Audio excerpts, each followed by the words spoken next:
বাংলাদেশের রাজনৈতিক সংস্কৃতিতে সবচেয়ে নিকৃষ্ট ও অনাকাঙ্ক্ষিত চর্চাগুলোর একটি ব্যক্তিগত আক্রমণ।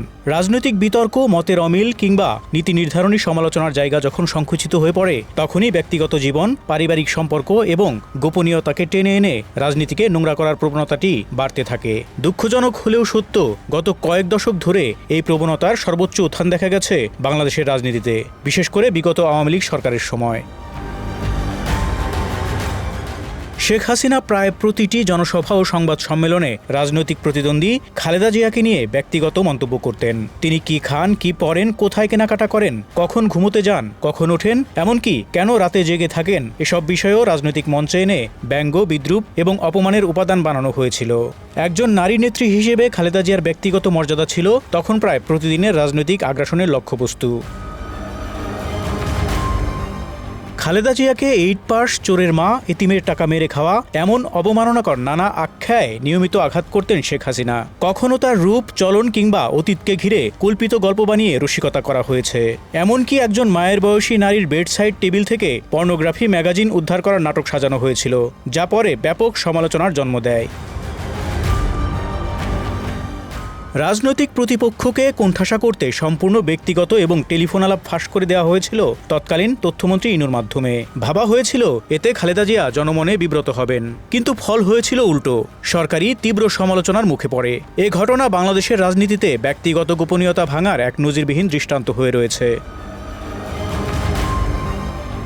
শেখ হাসিনার অপমান, ব্যক্তিগত আক্রমণ, গুজব রটানোর মুখে দাঁড়িয়েও খালেদা জিয়া কখনো একই ভাষায় জবাব দেননি। তিনি শেখ হাসিনা বা তার পরিবারের ব্যক্তিগত বিষয় নিয়ে একবারও প্রকাশ্যে কুৎসা করেননি। এই নীরবতা, ধৈর্য এবং শালীনতাই তার রাজনৈতিক ব্যক্তিত্বকে আরও উঁচু করে তুলেছে। আজ বাংলাদেশের মানুষ সেটিই আরও স্পষ্টভাবে উপলব্ধি করে। এতিমখানা ট্রাস্ট মামলার বিচার আন্তর্জাতিক মহলে প্রশ্নবিদ্ধ হয়েছিল। বিদেশ সফর শেষে দেশে ফেরার সময় শেখ হাসিনা বলেছিলেন তিনি আর ফিরবেন না। সরকারের প্রভাবশালী নেতারা প্রকাশ্যে দাবি করেছিলেন এতিমের টাকা খেয়ে পালিয়েছে, কিন্তু খালেদা জিয়া ফিরে এসেছিলেন। মামলার রায় সামনে জেনেও, কারাগারের কঠোর বাস্তবতা জেনেও তিনি দেশের মানুষকে একা ফেলে বিদেশে নিরাপদে থাকার পথ বেছে নেননি। তিনি জানতেন এই কারাগার শুধুই কারাগার নয়, এটি যেন একটি নীরব মৃত্যুকক্ষ। তবুও তিনি ঢুকেছিলেন সেখানে, নিজের জন্য নয়, দেশের মানুষের সামনে নিজের সততার দায়বদ্ধতার জন্য। সরকারি কারাগারের চিকিৎসাহীনতা, অপুষ্টিকর খাদ্য, মানবিক অবহেলা সবকিছুর ফলে তার শারীরিক অবস্থার ভয়াবহ অবনতি হয়। লিভারের সংক্রমণ, হাত পায়ের কার্যক্ষমতা কমে যাওয়া, হৃদরোগ এবং দীর্ঘ 6 বছরের চাপ তাকে আজ মৃত্যুর মুখোমুখি দাঁড় করিয়েছে।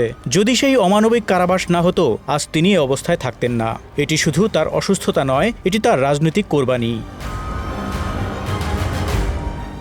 বাংলাদেশের আগামী রাজনীতিকদের জন্য এই ইতিহাসের শিক্ষা অত্যন্ত গুরুত্বপূর্ণ। ব্যক্তিগত আক্রমণ, অপমান, গুজব এগুলো সাময়িক রাজনৈতিক লাভ দিলেও দীর্ঘমেয়াদে ধ্বংস করে দেয় সম্মান, সমর্থন এবং বিশ্বাসযোগ্যতা। রাজনীতি শেষ পর্যন্ত চরিত্র, সহনশীলতা এবং মানবিকতার লড়াই, এটিই প্রমাণ করেছেন বেগম খালেদা জিয়া তার নীরব শক্তি দিয়ে। আজ তিনি গুরুতর অসুস্থ। জনগণ জানে তিনি ক্ষমতা, পদ, সুবিধার জন্য লড়েননি, লড়েছেন দেশ ও মানুষের মর্যাদার জন্য। তাই মানুষ দোয়া করছে, বেগম জিয়া আপনি সুস্থ হয়ে উঠুন, আরও কিছুদিন আমাদের প্রিয় মাটিতে থাকুন। বাংলাদেশের রাজনীতি তার কাছে শুধু ক্ষমতার গল্প নয়, এটি ছিল মর্যাদা, ত্যাগ এবং নৈতিকতার এক অনন্য সংগ্রাম। Desk report, Dhaka express.